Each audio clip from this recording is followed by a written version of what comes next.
يمكن أكتر حاجة بتتكرر في دماغنا واحنا لوحدنا بالليل أو واحنا ماشيين في الطريق هي الأسئلة اللي ملهاش نهاية. يا ترى هنجح في دراستي؟ هلاقي شغل كويس؟ هعرف أوصل للهدف اللي في بالي؟ طيب لو فشلت؟ طيب لو خيبت أمل الناس اللي مستنياني؟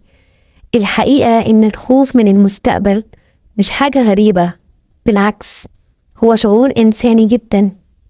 إحنا كبشر بطبيعتنا بنحب الأمان والاستقرار، والمستقبل بالنسبة لنا حاجة مجهولة، حاجة غامضة مش باينة، مش واضحة، ملهاش معالم. وأي حاجة مش واضحة طبيعي تخلينا نقلق. طيب ليه أصلا بنخاف من المستقبل؟ أول سبب إننا بنركز زيادة عن اللزوم على اللي ممكن يحصل، مش على اللي بيحصل دلوقتي. يعني أنا بكرة رايحة أعمل انترفيو لشغل، قلقانة متوترة مش عارفة ايه اللي ممكن يحصل. طيب سيبي بكرة لبكرة وركزي في دلوقتي ايه اللي بيحصل. ممكن تعملي انترفيو اونلاين، تتدربي، تشوفي هتقولي ايه، على طريقة كلامك، على طريقة لبسك، طريقة تحريك ايدك. تاني سبب اننا ساعات بنبص للناس اللي حوالينا ونقارن نفسنا بيهم، نشوف حد ناجح او سابقنا بخطوات ونقول هو انا هعرف اوصل لكده؟ طيب ايه اللي هو عمله علشان امشي عليه واوصل لكده، ولا خلاص فات الاوان؟ طيب انت ليه بتشوفي خطوات حد تاني؟ طيب ما تاخدي خطواتك انت ستيب باي ستيب توصلي للي انت عايزاه. كمان التجارب القديمة ليها دور كبير جدا. لو فشلنا قبل كده او مرينا بتجربة صعبة دماغنا بتفضل خايفة ان ده يتكرر.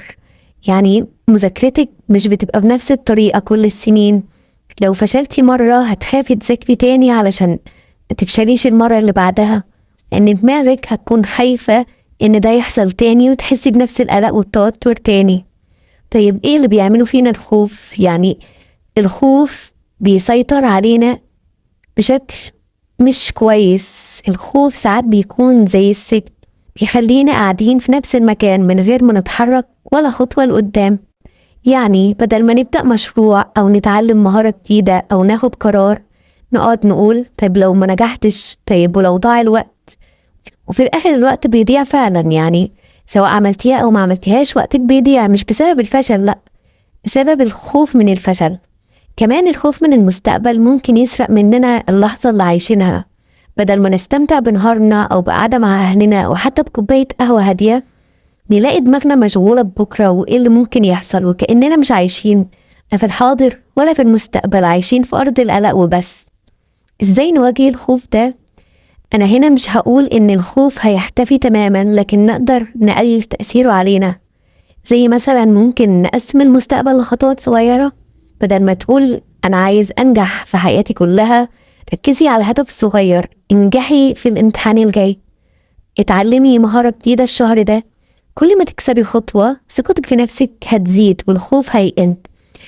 كمان عيشي يومك صح. لو ركزتي على إنك تعملي اللي تقدري عليه النهاردة بأحسن شكل، هتلاقي نفسك من غير ما تحسي بتبني مستقبل كويس.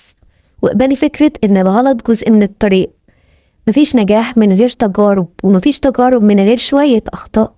الخوف من الغلط بيوقفنا، لكن الحقيقة إن الغلط نفسه هو اللي بيعلمنا. أما بالنسبة للإيمان، ودي أهم نقطة ممكن نتكلم فيها النهاردة، إن لما نفتكر إن ربنا هو المدبر وإن كل حاجة ليها حكمة حتى لو مش فاهمينها دلوقتي، هنلاقي راحة وطمأنينة. الدعاء، الصلاة، واليقين بإن الخير جاي، دي كلها بتخلي القلب أهدى شوية. خلاصة الموضوع إن الخوف من المستقبل مش عيب، بالعكس ممكن يكون دافع يخلينا نخطط ونشتغل. لكن لو سيبناه يسيطر علينا هيوقف حياتنا.